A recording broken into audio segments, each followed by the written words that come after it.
Friends, good morning. Welcome back to our channel আনন্দের গল্প। তো সকাল সকাল তোমাদের সাথে কোনো ভিডিও শ্যুট করা হয়নি, কারণ সকাল থেকে একটু ব্যস্ততার মধ্যে ছিল। আর আজকে হচ্ছে শিবরাত্রি, তো সেই কারণে আজকে আমি এখন পরেছি শাড়ি।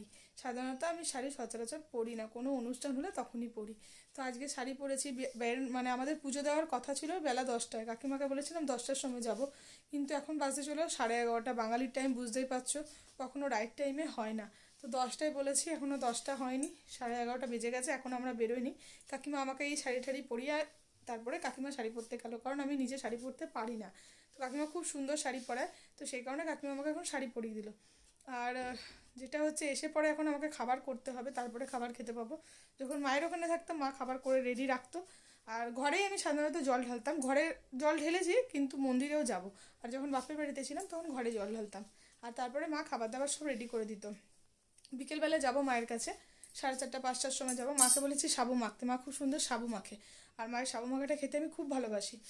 অনেক সময় এমনিও হয় যে কোনো কিছু অকেশন থাকে না, কিন্তু আমি মাকে বলি মা তুমি সাবু মাখো।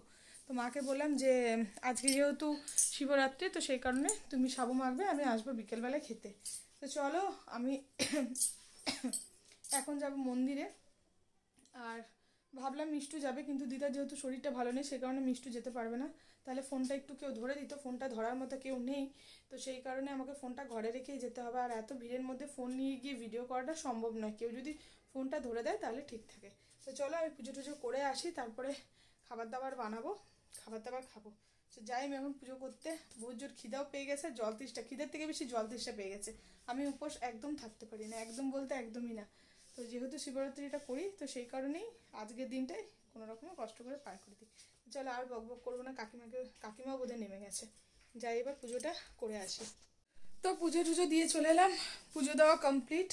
আর শান্তি হচ্ছে জলটা খেয়ে, খিদে কিছু পাইনি, জলটা জন্য যেন মনে হচ্ছে গলাটা পুরো শুকিয়ে যাচ্ছে।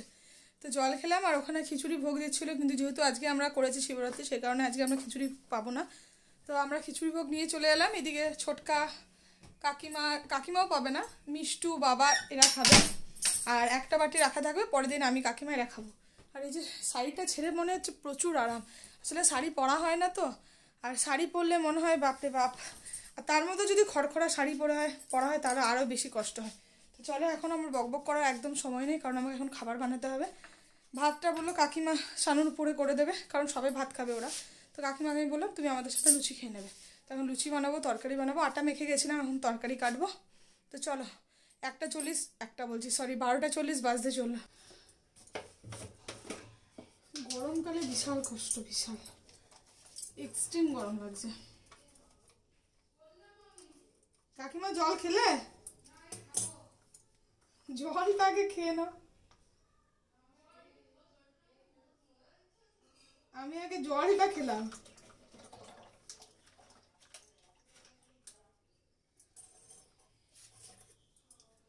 তো কাকিমার ওইদিকে দেরি হয়ে গেছে, কাকিমা আগে ঝটপট করে ভাত বসাচ্ছে, তারপরে গিয়ে জল খাবে, মানে এখনো জলটাও খায়নি।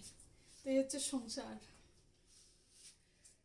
আর এদিকে আমার এই যে বাসন রাখা আছে, কাজের কাকিমা বাসন এসে রেখে দিয়ে গেছে ধুয়ে টুয়ে। তো এগুলো এখন গোটাতে হবে। মোটামুটি এখন অনেক কিছুই কাজ আছে।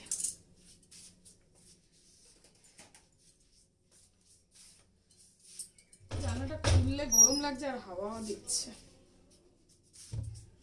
এই জানালাটা খুলে ক্যামেরাটা গার্ড হয়ে যায় পুরো।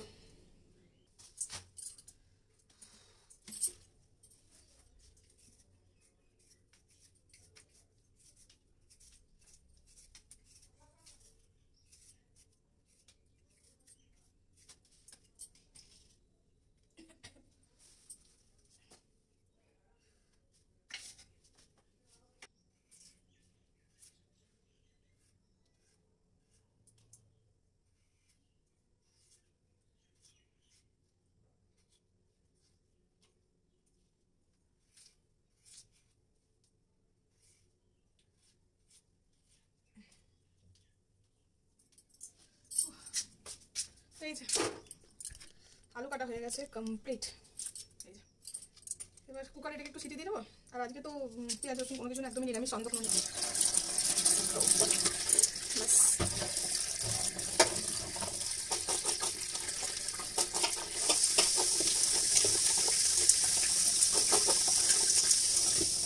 কুকার না থাকলে একদম অচল, অচল মানে চোখে অন্ধ দেখতে পাই। কুকারে এখন এত বাজে অভ্যাস হয়ে গেছে, কুকার ছাড়া কিছু বুঝতে পারিনি, কিচ্ছু না। আর চুলটা যখন ছোটো করেছিলাম আমি দিদিকে খুব বলছিলাম যে দিদি চুলটা আমার এত ছোট করে দিলি, এত ছোট করে দিলি, এই যে একদম ছোট। বাট এখন দেখছি ঠিকই লাগছে, খারাপ লাগছে না। আসলে যখন কেটেছিল তখন একদম ছোট লাগছিল, আর চুলটা সেট হতে কমসে কম 1 মাসের কাছাকাছি টাইম লাগে। তো আমাকে দিদি বলছিল যখন তোর চুলটা সেট হয়ে যাবে তখন যদি বলেছিস না যে চুলটা আমার ভালো লাগে তারপরে মারবো তোকে। তো দিদি চুলটা আমার ভালো লাগছে, তোকে মারার জন্য সম্বলপুর থেকে আসতে হবে।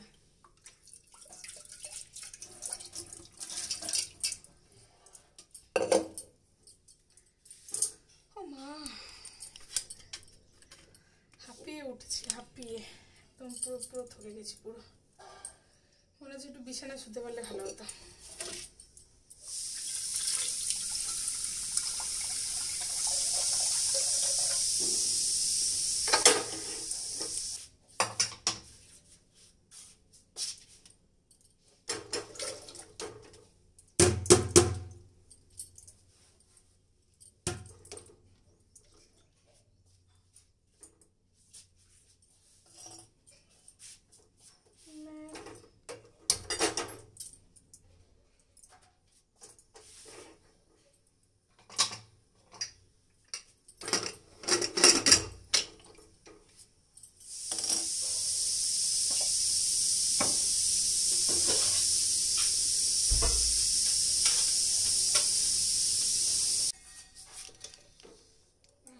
এই যে আটা মাখা, এবার এগুলো বেলবো আর করবো।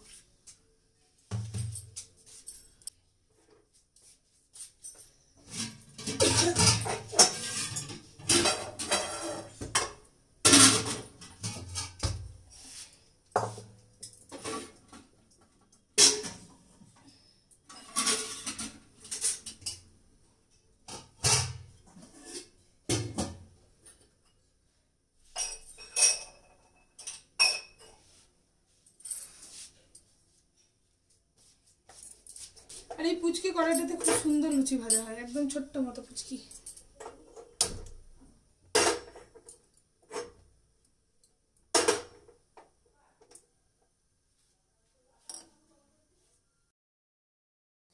এদিকে আমি কড়াইটা গরম হওয়ার জন্য বসিয়ে দিয়েছি। আর একা একা লুচি বেলতে আমার খুব অসুবিধা হয়, অনেকে হয়তো পারে, বাট আমার রুটি আর পরোটাতে যতটা অসুবিধা হয় না, আমার লুচি বেলতে তত অসুবিধা হয়। কারণ আমাদের ঘরে অল্প একটু হয় না, যেটা হয় অনেকটা কোয়ান্টিটিতে হয়।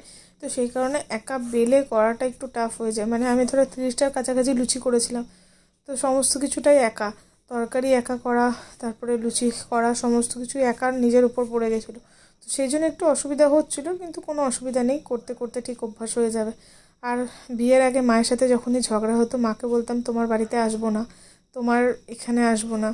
তখন ভাবতাম যে সত্যি হয়তো আমার মা বা বাবা আমাদের সাথে ঝগড়া করছে বা কিছু, কিন্তু এখন বুঝতে পারি শ্বশুর বাড়িতে এসে যে মা বাবার ভালোবাসাটা কোন জায়গায় কতটা। মানে এখন হয়তো যদি আমি মায়ের ওখানে থাকতাম, আমি পুজো দিয়ে পায়ের উপর পা দিয়ে রাখতাম, মা আমাকে খাবারটা মুখের সামনে দিত। কিন্তু আমার এখানে যতই কষ্ট হোক না কেন, শত কষ্ট হলেও মুখের সামনে খাবারটা কেউ দেওয়ার নেই, কারণ আমার কষ্ট হলেও আমাকে সেটা নিজেকেই করতে হবে। তো যাই হোক, চলো, কষ্টের কথা থাক, কষ্ট নিয়েই তো জীবন, ভালো মন্দ সমস্ত কিছু নিয়েই জীবনটা। তো চলো আমি এদিকে লুচিটা ঝটপট করে বেলে দিই। তারপরে কাকিমা আমাকে বলছিল যে মনীষা আমি তোমাকে লুচিটা বেলে দেবো, কিন্তু ততক্ষণে আমার করা হয়ে গেছিলো, লুচি বেলা হয়ে গেছিলো, আর তরকারিও হয়ে গেছিলো। তো চলো আমি তাড়াতাড়ি করে লুচিটা ছেঁকে নিই। আটাটা মেখে গেছিলাম, কিন্তু আটাটা এতটাই নরম হয়ে গেছে যে আমার বেলতে খুব অসুবিধা হচ্ছিলো। লাস্টে আমি একটু আটা লাগিয়ে বেললাম। আমি খুব শক্তই মেখেছিলাম আটাটা, বাট যেহেতু ওর মধ্যে একটু চিনি দিয়েছিলাম তো চিনিটা জল ছেড়ে গেছে, তো সেই কারণেই আটাটা মানে আমার অত নরম হয়ে গেছে। আর লুচিটা একটু দেখবে মিষ্টি মিষ্টি নুন নুন খেতে কিন্তু বেশ ভালোই লাগে। তো চলো, এদিকে তোমাদের সাথে কথা বলতে বলতে আমার কাজটাও এগিয়ে যাবে। প্রায় এখানে কুকারে আলুটা সেদ্ধ হয়েই গেছে। এবার আলুটা আমি সাদা আলুর তরকারি করব, আর এদিকে লুচি করব। লুচির আটাটা একদম শক্ত মেখে গেছিলাম, কিন্তু যেহেতু একটু চিনি দেওয়া ছিল সেই কারণে জল বেরিয়ে গেছে, একদম নরম তুলতুলে হয়ে গেছে। আর লুচির আটা নরম হলে বেলতে খুব অসুবিধা হয়, কিন্তু কিছু করার নেই, এইভাবেই বেলবো।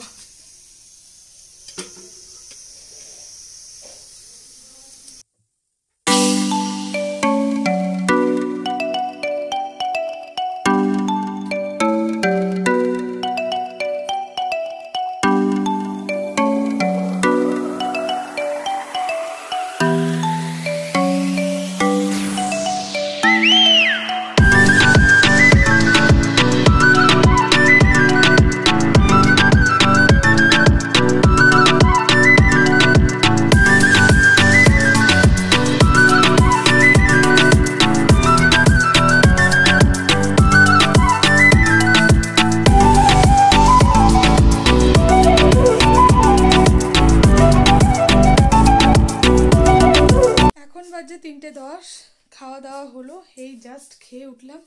কাকিমাও এসেছিলো, কাকিমা নিচে খেলো আমাদের সাথে। আর শানুর জন্য কাকিমা উপরে মার ভাত করে দিয়েছিল, তো আমাকে আর আলাদা করে ভাত করতে হয়নি। আর আগের দিনই আমি মার ভাত করে রেখেছিলাম গলুর জন্য। তো এখন বাজে 3:05, খাওয়া দাওয়া আর কিছু শেয়ার করিনি, কারণ খাওয়ার টেবিলে একটু গল্প হয়, তো সেই কারণে আর কিছু খাওয়া দাওয়া শেয়ার করিনি। আর এদিকে মা ফোন করছে, দিদিও একবার ফোন করেছিল। তো চলো একটু রেস্ট করে নিই, এবার বিছানাটা চাইছে, পেটে খাবারটা চলে গেছে, সব কিছু হয়েছে, এবার একটু শুয়ে নেবো। তারপরে 4:30 পৌনে 5টা নাগাদ যাবো মায়ের বাড়িতে। গুড ইভিনিং, চলে এসেছি মায়ের কাছে। ঘুম ভেঙেছে আর 4:30, হ্যাঁ 4:45টার সময় ঘুম ভেঙেছে, রেডি হয়ে 5টার সময় চলে এসেছি মায়ের কাছে। আর এসে এই যে বিছানা নিয়ে নিয়েছি। এত থকানি লাগছে, এত টায়ার্ড লাগছে, আর আমার হয়তো চোখটা দেখে তোমরা বুঝতে পারছো প্রচুর ঘুম লাগছে, মানে প্রচুর ঘুম পাচ্ছে। তো মাকে বললাম আমি একটু শুয়ে নিই, আবার তো যাওয়ার সময় হয়ে যাবে। তো এখন শুয়ে শুয়ে একটু টিভি দেখবো, আর তারপরে মা সাবু মাখবে, সাবু খাবো, তারপরে চলে যাবো বাড়ি। আর দেখি দিদিকে একটু ফোন করি। আমি এখানে এলে দিদিকে ভিডিও কল করা হয়, তা না হলে মাদের সাথে তো অত ভিডিও কলে কথা হয় না, কারণ হচ্ছে মাদের স্মার্টফোন নেই। তো আমি মাকে একটা স্মার্টফোন দিয়েছি, আমারই ছিল স্মার্টফোনটা, একদম নতুনই ছিল। তো একটু প্রবলেম হয়েছিল, 4 বছর চালিয়েছিলাম, কিন্তু একদম নতুন ছিল। তো আমার স্মার্টফোনটা দিয়েছিলাম মাকে, কিন্তু ওই স্মার্টফোনটা ওরা এখনও পর্যন্ত ইউজ করেনি, যেমনকে তেমনই রয়েছে। আমি আসি আর আমি চার্জ দিয়ে যাই, তো জানি না ওরা স্মার্টফোনটা কবে ইউজ করবে। আর মাথায় ক্লিপটার জন্য লাগছে, তো দেখি এখন দিদিকে একটু ভিডিও কল করি, তারপরে মাদের সাথে দিদি কথা বলবে। আর হঠাৎ করে আজকে এত ব্যথা করছে, মানে হঠাৎ করে না, ঠিক 2 দিন ধরে রাত হলে পরে এই গলাটা ঢোক গিলতে খুব কষ্ট হয়, দিনের বেলা আবার ঠিক হয়ে যায়। আজকে আবার এই গলাটার এইখানটা থেকে শুরু করে এই কানটা পুরো, নেই যে আমি তোমাদের সাথে কথা বলছি, আমার এইখানটা থেকে পুরো এতটা পুরো ব্যথা করছে। তো দেখি কোনো ওষুধ যদি আনানো যায়, কারণ এখন ওয়েদারটা এতটাই বাজে, ফ্যান চালালে ঠান্ডা লাগছে আর ফ্যান বন্ধ করে রাখলে গরম লাগছে, প্রচণ্ড খারাপ ওয়েদার, প্রচণ্ড। তো এই ঠান্ডা জ্বরটা যার হচ্ছে সহজে কমছে না। এই আমার ঠান্ডাটা কমে গেছিলো, 2-3 দিন হয়েছিল, কমে গেছিলো, কিন্তু এখন আবার দেখছি এখান থেকে পুরো এই কানটা তক্ক ব্যথা করছে। তো চলো, মা সন্ধ্যা দিচ্ছে, সন্ধ্যা দিয়ে নিক, তাহলে মায়ের সাথে একটু গল্প করবো। 5টার সময় এলাম, রাতটা এতটাই ছোট হয়ে গেছে, দেখতে দেখতে 6:10 হয়ে গেছে। 5টা 5:10 এলাম, দেখতে দেখতে 1 ঘন্টা হয়ে গেছে। 8টা 8:30 নাগাদ বেরিয়ে যাবো। আর আমাদের ওই বার্নপুর স্টেডিয়ামের ওইখানে মানে বেশ ঠান্ডাই লাগে, আর হাওয়াটাও কিন্তু বেশ ভালো দিচ্ছে। তো চলো একটু দিদির সাথেও গল্প করে নিই, তারপর তোমাদের সাথে আবার কথা হচ্ছে। এইদিকে মা সাবু মাখা নিয়ে চলে এসছে, আর শানু বলেছে ওর জন্য যেন সাবু মাখা নিয়ে যায়। তো আমি তাড়াতাড়ি করে সাবু মাখা খেয়ে বেরিয়ে গেলাম। এবার যাচ্ছি শানুর সাথে একটু ঘুরু করতে। আর এই জায়গাটা তোমাদের আগেও দেখিয়েছি, রাত্রেবেলা দেখতে বেশি সুন্দর লাগে, এটা হচ্ছে ক্যাফে। তো এই জাস্ট ঘরে এলাম 11:05, মায়ের বাড়ি থেকে অনেকক্ষণ চলে এসেছি, 8টা নাগাদ। তারপর শানু বললো চলো একটু বেরোবো। তো আমি, শানু, চন্দন, বাপ্পা বলে একটা ভাই আছে, আমরা 4 জনে মিলে একটু এদিক ওদিক ঘুরু করলাম। তারপরে এখন 11:05-10 বাজছে, এই জাস্ট ঘরে এলাম, ফ্রেশ হলাম, এবার শুচ্ছি।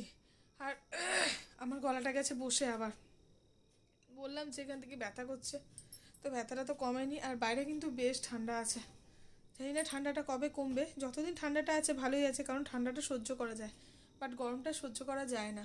যতদিন আছে ভালোই আছে, কিন্তু এই ওয়েদারটা তো এখন ঠান্ডা হওয়ার নয়, সেই কারণে প্রত্যেকটা মানুষেরই শরীর খারাপ। তো চলো, আজকে ব্লগটা খুব ছোট্টর মধ্যে ছিল, কারণ আজকে সারাদিন আর সেরকম কিছু করার, মানে ব্লগটা ভিডিও করার আর টাইম পাইনি। তো তো যা করলাম সেটাই তোমাদের সাথে শেয়ার করলাম।